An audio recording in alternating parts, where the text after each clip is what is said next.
Blog Talk Radio. Blog Talk Radio.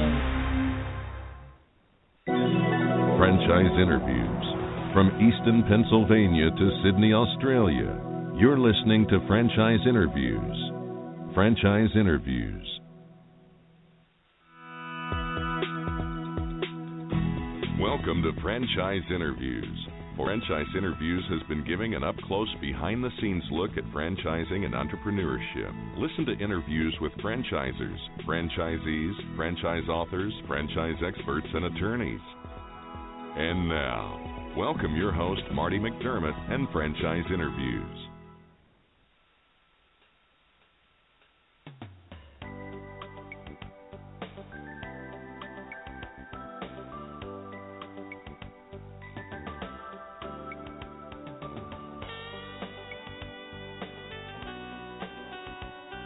Hi, everyone, and welcome to a very special edition of Franchise Interviews, where for over 9 years we've been asking the entrepreneurs one-on-one. I'm your host, Marty McDermott, and I'm the president of Franchise Interviews, and we have a great show today. We're meeting with Nathan Robinette, the president of the Casual Pint, a Tennessee-based craft beer market which started franchising its coffee shop of beers concept in January of 2014. And we're going to talk to Nathan about that in just a moment on Franchise Interviews. So stick around because we have a great show.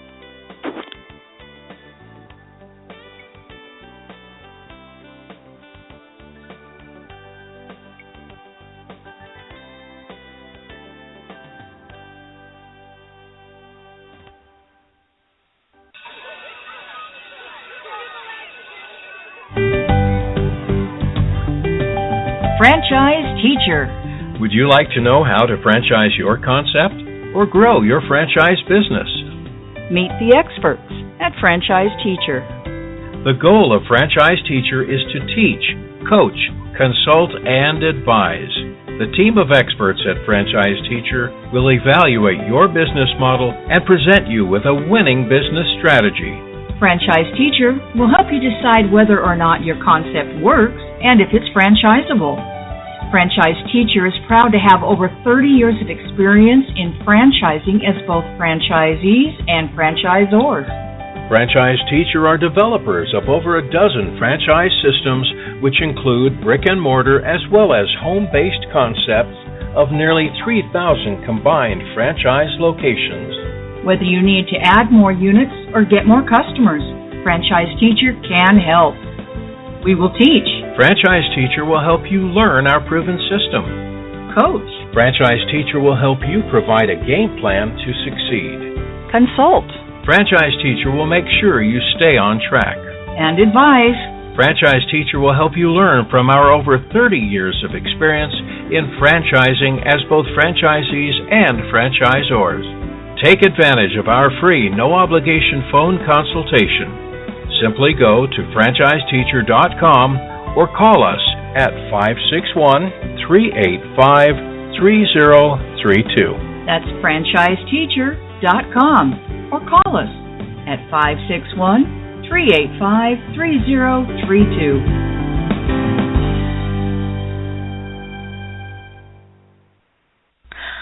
Hi, this is Connie McDermott, Administrative Assistant for Franchise Interviews, LLC, and you're listening to Franchise Interviews.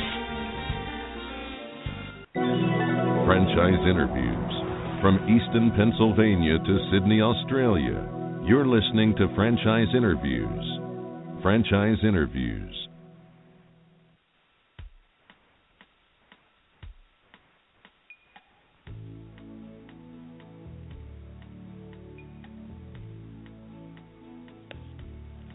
Hi, everyone, and welcome back to a very special edition of Franchise Interviews, where for over 9 years we've been asking the entrepreneurs one-on-one. I'm your host, Marty McDermott. I'm the president of Franchise Interviews, and as we were saying earlier, we have a great show today. We're meeting with Nathan Robinette, the president of the Casual Pint, a Tennessee-based craft beer market which started franchising its coffee shop of beers concept in January of 2014. Hi, Nathan. How you doing? Welcome to the show. I'm doing great. Thanks for having me. It's my pleasure, Nathan. We always like to ask our guests where you're calling from today, and I think I can guess from our introduction. I'm calling from Knoxville, yes, sir. Beautiful state. This is one of my favorite states. And is that where your corporate headquarters is located as well, Nathan? It is. That's fantastic. We started the show 9 years ago, Nathan, because, we found that every franchise and business like yourself has a story. And your story, the Casual Pint, really goes back to 1976 with your dad, doesn't it? It does, yeah. Dad has a very extensive background in the grocery retail business, and I got about a 7 or 8 year crash course in grocery retail, so we're grocery retailers by heart, yep. That's fantastic. And reading about your background too, Nathan, I sensed that you were an entrepreneur. So, you and your dad working together, there was kind of a synergy. How did you come up with this great concept anyway? It was just a wild and crazy idea I had. I had seen lots of places that are just growler shops, that are just bottle shops, of course, a plethora of bars. But no one had ever put the whole concept together to where you could come in and have a pint, get a six-pack, fill a growler, in a nice environment. We presented in a coffee shop-like environment. So that's kind of the mission and what we wanted to do, and bring it all together in one place and be the resource for craft beer in our local communities. That's fantastic. And I love craft beer too, Nathan. I mean, I'm a big fan of it. And, and just watching that particular industry of craft beer, which is not regular beer, I mean, that market has certainly grown over the last decade, hasn't it? It's grown immensely, yeah. When we first started back in 2011, craft beer, the market share for craft beer was about 9% of the total industry, and by the year 2020, the Brewers Association is projecting to be 20% market share. So just in 9 years, when that point comes, the growth is just unbelievable, and I think we'll probably get there before 2020, but it's definitely growing. We're at 17 right now, so the market's just exploded, and it's great. It's fun to be a part of. That's fantastic. Is it because, do you think it's because I've read in studying the industry as well, Nathan, it's because there's a lot more women drinking craft beer today as opposed to, if you go back, maybe 20, 30 years ago where maybe beer was more dominated, I guess you could say, by the male market. It seems like more women are actually drinking craft beer today, aren't they? They are. That's very true. Certainly craft beer has certainly become more socially acceptable, I guess, from a female standpoint. Sure. But the really cool thing is these craft brewers that are out there making such unique, high-quality beers, and there's something for everybody. So, any person of any age, of legal drinking age, of course, can come in and find something that they like and enjoy. But we definitely see more female clientele in our stores. That's fantastic. Do you get involved in the whole product development as well, Nathan? Do you have a favorite when you go into your own locations? I have a favorite style. My favorite style is brown ales. I have an appreciation for all beer. But I really like brown ales and like to try all the different beers. That's another fun part of the industry. There's so many offerings and so many new things and ideas out there. There's lots to try, lots to keep you busy. So product research is fun. How many flavors are you guys up to, Nathan? Up to this point at the Casual Pint. Well, we in our stores have a variety for everybody. So when our tap wall has at least 22 taps, in some of our stores we have more than that. So just on the tap wall, you have an extensive variety, and you'll find lagers and pilsners and pale ales and IPAs and stouts and porters, brown ales, of course. But we certainly try to maintain a mix. So if you're a craft beer aficionado and you come in, you see something that you like and want to try, we have it. If you're brand new to craft beer, still learning about it, we can help you there as well. And then throughout our store, we have, depending on the market, here in Tennessee, we have between 400 and 500 different varieties on the shelves at any given time. Wow. In states like Ohio and Kentucky and South Carolina, in which we're in, the beer varieties are enormous. We could have 1,500 different items in the store at any given point. That's fantastic. You're listening to Franchise Interviews, and we're speaking to Nathan Robinette, the president of the Casual Pint. And Nathan, if you were at a franchise show and someone came up to your booth and asked you the typical question, like at a franchise show, they say, well, so what do you guys do? How do you typically respond from that point? Well, I just give them what I call my 15-second elevator speech and just quickly tell them about the store, what we do, what we offer. Of course, we have pints and growlers. You can mix your own six-pack, buy your own six-pack. We have Wi-Fi in our stores, so you can come in and finish your day's paperwork and have a meeting, but you can also come in on a date night with your sweetheart and have a nice beer and enjoy the conversation as well. And then, we talk about support and how we support and train our owners. That's very important to us. So we have our training broken down into 3 different segments. Our very beginning quick start training, once you sign, we get you going immediately with the site selection and things like that. And then we have a week of classroom training here in Knoxville, so we go through our library of manuals and teach you how to do the business and how to do events and how to network with brewers and how to build those relationships. And then we have over 2 weeks of in-store training, so you'll actually come to our Knoxville stores and do some hands-on training, and you're working behind the bar, taking care of customers, learning the whole operation. That's fantastic. Our training program is pretty extensive, and we're proud of it. We do a lot and invest a lot of time in our owners, and we believe that we can't be successful without successful owners. So we put a lot of time and effort into supporting them. And how many locations are you up to? At this point currently, Nathan? We have 9 open. We're going to open our 10th one in Ohio next month, and then we have 28 total sold. So we're going to open no less than 15 stores this year. Just between the months of May and July, we're going to open at least 6. So we'll be busy opening stores this year, which will be fun. And it must be a wonderful feeling, I imagine, for you, and your dad, to see how far, this has come up to this point. It must be a great feeling for you, I imagine. It is, yeah, it is. It's been very fun working with Dad. My brother works with us now, so we're a small family-owned business, and we have a good time doing it. Sometimes it's hard to stop and realize all the growth that we've done in just a short amount of time, but it's been fun for sure. It was interesting, and we were on the website last night, Nathan. Just going through it, and getting to hear, interviews with some of your franchisees, and it was interesting that a lot of your franchisees, they were actual customers coming into the Casual Pint, and they're there and saying, "Wow, this is great. I wish I owned one of these." And some of your franchisees became franchise business owners that way, didn't they? That's correct. Yeah, all of our owners to this point, with the exception of our owner in Arizona, has been introduced to the Casual Pint by being a customer or by a friend or a member of the family or something like that. So everyone that we have has been in the store and been a fan of the store, and that's really neat because they had a love for the Casual Pint before they even became owners of the Casual Pint, and that's very special, I think. Yeah, I think that says a lot. How's the Casual Pint utilizing technology today, Nathan? I know, like in your type of business, technology is much bigger today than maybe it was, 10, 15 years ago. So how is the Casual Pint using technology today? Yeah, the couple things. Of course, in our stores, we have a POS system, and we've that's been a challenge for us. POS systems can be a little bit difficult to navigate. Right. Finding one that you can afford that offers the functionality that you need is a big challenge. So we've gone around on some POS systems, but we found one that we're happy with, and it's working well for us. From a marketing and advertising standpoint, we have a loyalty program system in our stores, and then we also do a variety of digital marketing through, of course, Facebook, Twitter, all the social media avenues and things like that, text messaging.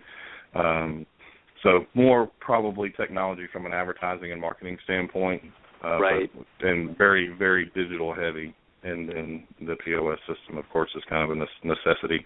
Dad would like to go back to the cash register days, but we just can't do that, so we're going to do the POS system.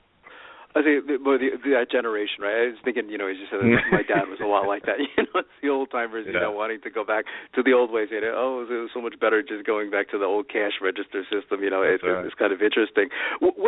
Has there been anything that has stood out since you got into this? One of the questions we like to ask our guests like yourself, Nathan, is, what's been one of the most interesting things that's happened to you, since launching the Casual Pint? I'm sure you have hundreds of stories, but anything particularly stand out?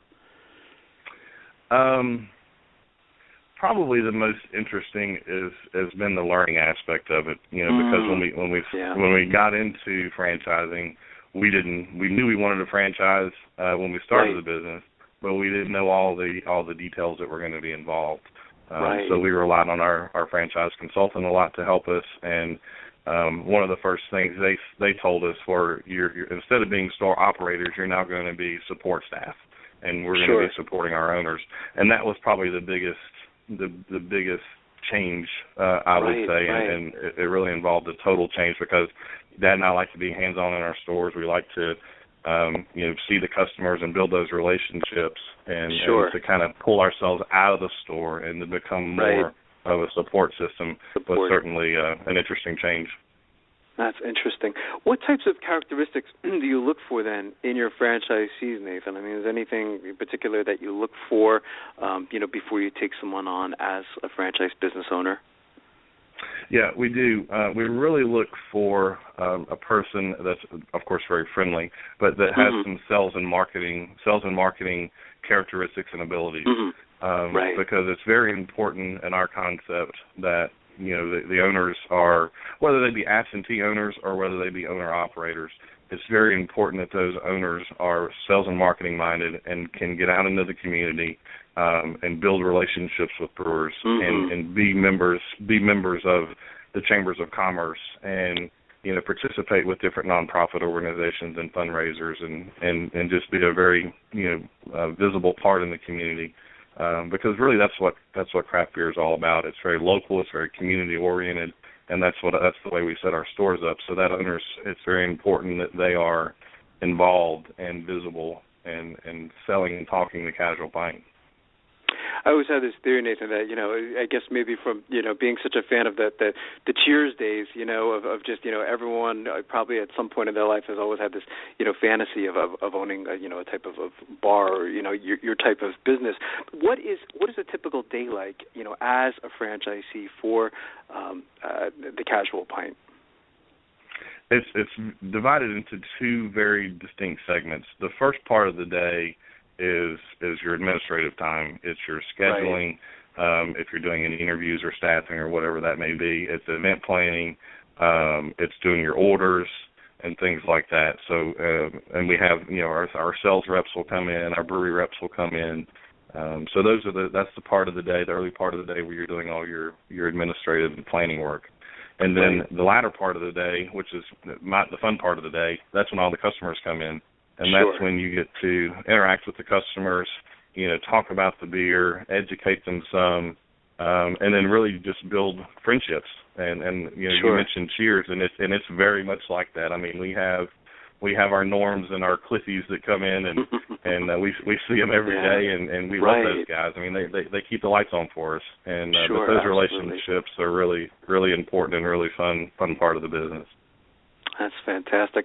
In studying your background, because we always do that before, we have guests like yourself on this show, Nathan, you came off to me as being, a real entrepreneur. You have that entrepreneurial spirit, I think I'm sensing at a pretty young age. What advice would you give to our listeners? We call them aspiring franchipreneurs. Most of them know that they want to get into their own business, a lot like, your franchisees today, and watching the videos, a lot of them said, we wanted to own our business, but we didn't know how to go about doing it.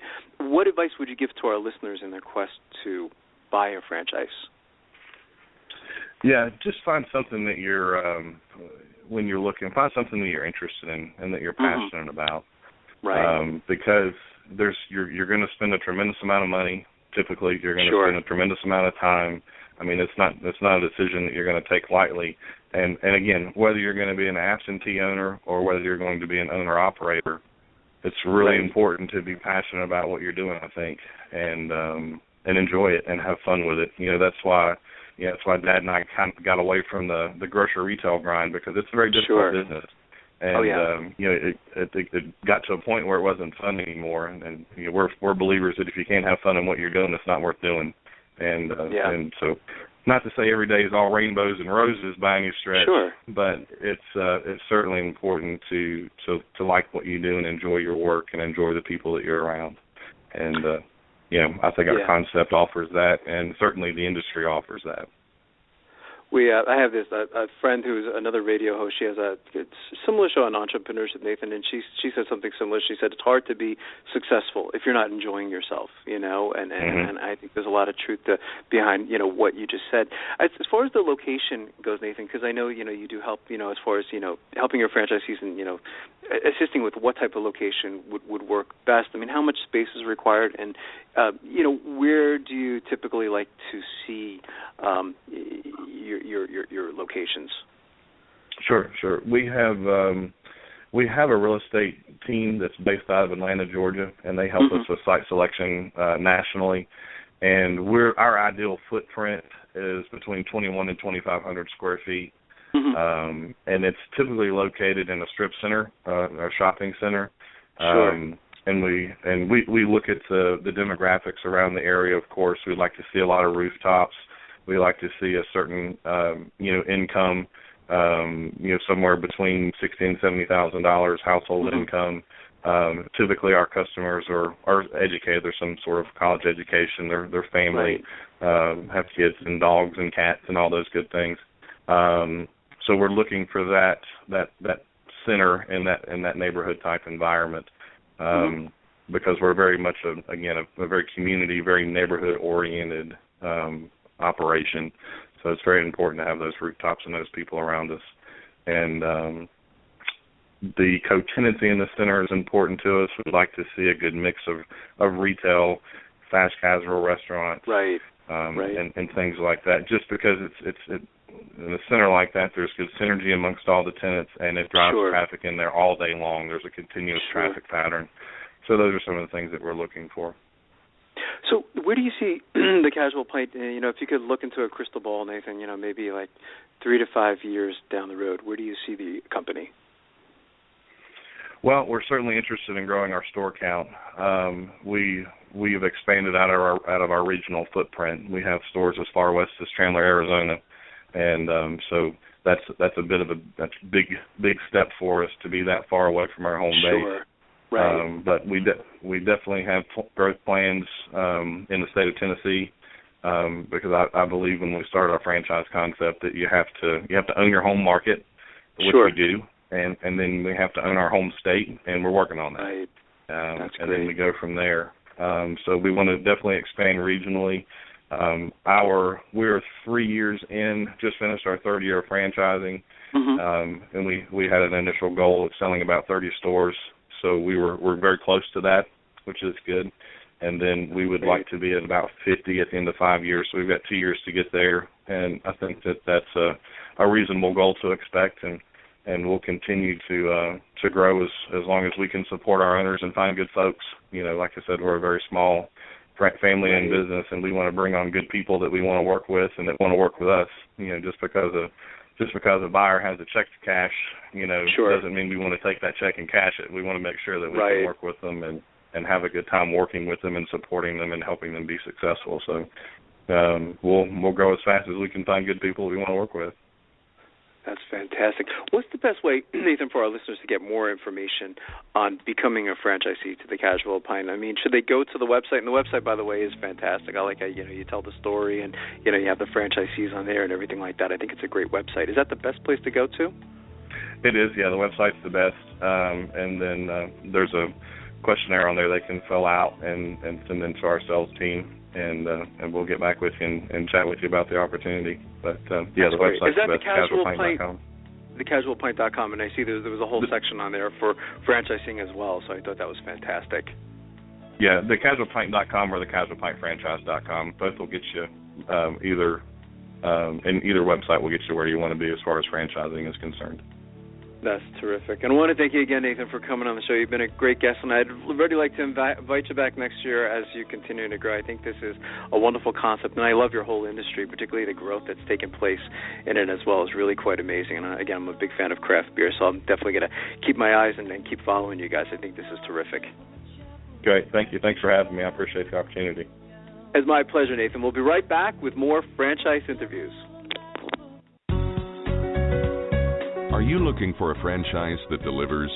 Businesses will always need shipping, and for more than 25 years, loyal customers have depended on Unishippers for reliable savings and exceptional customer service. Unishippers is focused on just one thing: helping small and medium-sized businesses save time and money on all their shipping needs.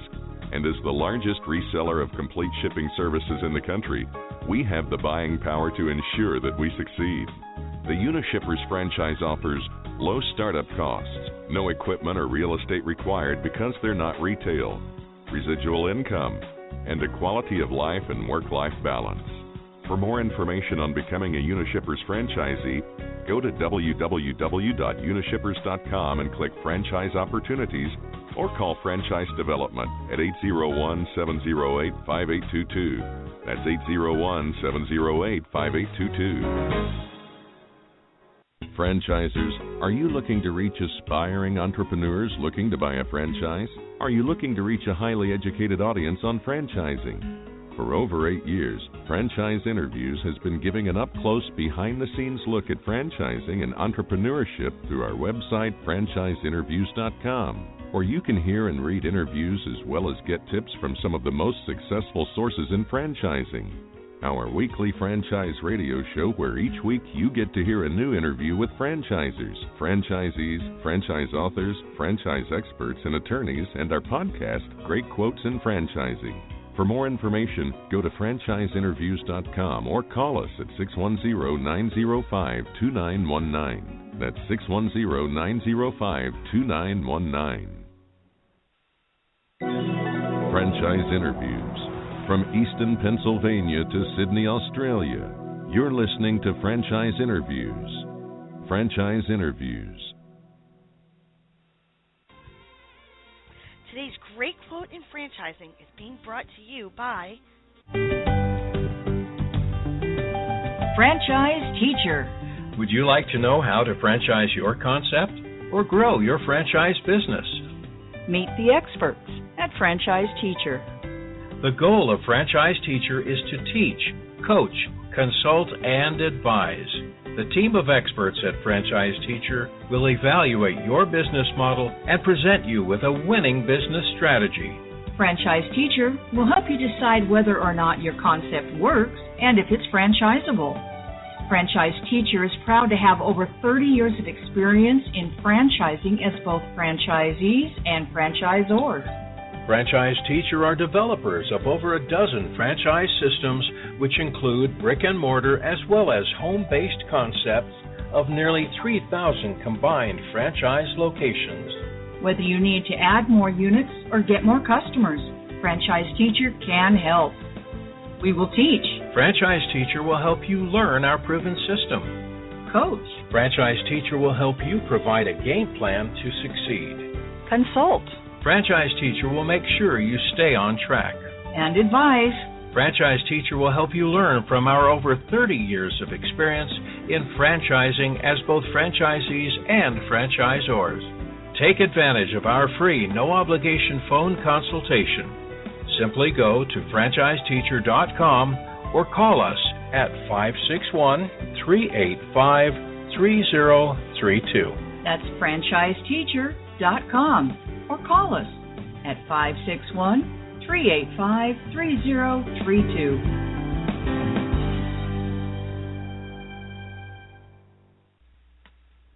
Hi, everyone, and welcome to another edition of Great Quotes in Franchising, where each podcast you get to hear a great quote in franchising. You know, we've been hosting franchise interviews now almost years, and during that time, we've had some incredible quotes on the show. Today, you're going to get to hear from Karol Mercurio, and she talks about a subject that we talk frequently on the show, which is following the franchise system. She gives a lot of great other advice in addition to aspiring entrepreneurs, but I just thought her advice was fantastic. So here we go with Karol Mercurio, franchise consultant. It is, because success means different things to different people. Right. You know, there are people that could be very happy making $40,000, $50,000 a year, and there's others that would just never tolerate that. So you have to pick the right opportunity. It's going to meet not just your personal goals, but your income potential as well. You have to like what you're doing, and most of the time that'll turn into making more money. So. Oh, definitely. And, you know, the truth is that franchising really isn't for everyone. You know, it's, Michael Gerber, you know, one of your guests who is one of my heroes, so to speak. Right. I love his book. I recommend his book all the time. Yeah. And as he says, there's a difference between an entrepreneur and what he calls a technician. Oh, absolutely. So, and we'll go into that if you want to move forward in Sure, slide. absolutely. We'll go to the next slide, and that's slide 4, Karol says. That's all great, but do you have what it takes? And that's really what this presentation will help people do. When I do this presentation live, it takes about 2 hours, and there are people at the end of the presentation will run to the front door and can't get out fast enough. They're scared to death. Or you have those folks that just linger on because they really want to learn more and educate themselves to see if this is the right fit for them. But there's a lot to figure out, before you actually can pull the trigger and make that decision. And as you mentioned just previously, the due diligence is imperative. You have to do a good job of figuring that out. Is it the right connection personally, and are you connecting with a company that you feel is a comfortable marriage between the two of you? Absolutely. Right. And so that's what we're going to do is help determine if this is, in fact, the right path to explore. And then we can move on to motivation. Okay. And, for me, I think motivation is really, really a major component of this whole process. I agree. If you're not motivated to do this, don't do it. If somebody tells you should do it for a variety of different reasons, but it's not your own passion, right, you probably won't do well at it. And, there's two different types of motivation. There's positive motivation and there's negative motivation. So you have to think of it, is it an inspiration? Are you inspired to do this, or are you desperate to do this? There's a big difference here. Absolutely. Are you, running from something, or you're running towards something? Right. And, for me, I work with a lot of folks that have been downsized, and they're in transition in life, and I certainly can relate to it. But they may go to looking at a business because they can't find a job. Or maybe lesser positions are offered to them, less money, less title, or maybe their severance is about to end and they need to make some decision quickly. Bad choice. Right. It's not a good reason to buy a business. It's like a last resort type of decision. So you can quickly determine part of your services is finding out that motivation level pretty early on. Oh, absolutely. In fact, I won't move forward in our consultation until that candidate can tell me what their reason is. Right. And it's not just because, I want control over my destiny. Who doesn't? Everybody does. That's true. They want to make more money. Who wouldn't? Right, absolutely. It has to go layers deeper than that, or as I look at it, having a burning desire. Or I'll add to that a little pain. If you can't relate to the pain, then there's no reward at the end. Absolutely. And going into business for yourself can be painful. With franchising, of course, it's a little bit easier because you have all the support. But it's still, you're starting a business from scratch. That's and you what have Marty to and I really always want talk it. about. Right. I'm sorry? Right. We always talk about that, that there's no guarantee of success, but if you follow the system, work hard, look at the stats we just went over. I mean, the failure rate's so low. And then with getting the right match, consultation from someone like yourself, and, you should be okay. Well, and it's true. And, the systems that are in place with franchising are the major reasons why people gravitate to franchising. But if you're not the personality to follow a system and you're more of that entrepreneur, as Michael Gerber would say, the best way to describe it is you can't paint the golden arches green. Right. It just won't work. Absolutely. Either you follow the system and you'll be successful or not. But most importantly, there has to be a motivation. And everyone's motivation is different. The way I help people see things is if you look down the road, say the next 3-5 years from today, how do you see your life being different, if at all? Right. What do you want to accomplish? And for some people, it might be doing things that they've just missed doing, like having the freedom to play golf, or having the money to buy a boat and taking their family on it and being with their family and having that quality time that they just don't have in their current world. That's interesting. So you consider that positive motivation because that's the whole big picture of success in business, working hard, and then having all that personal stuff on the side. Oh, yeah. What's the end result look like? What is it that you want to accomplish by being in business for yourself? I mean, what is your burning desire? Where is the pain now? I mean, if you look at your current situation today, I'll have people that I'm working with that are making, well over six-figure incomes, and they... Thanks, everyone, for listening, and we'll see you again soon with another edition of Great Quotes in Franchising from Franchise Interviews. Take care, everyone.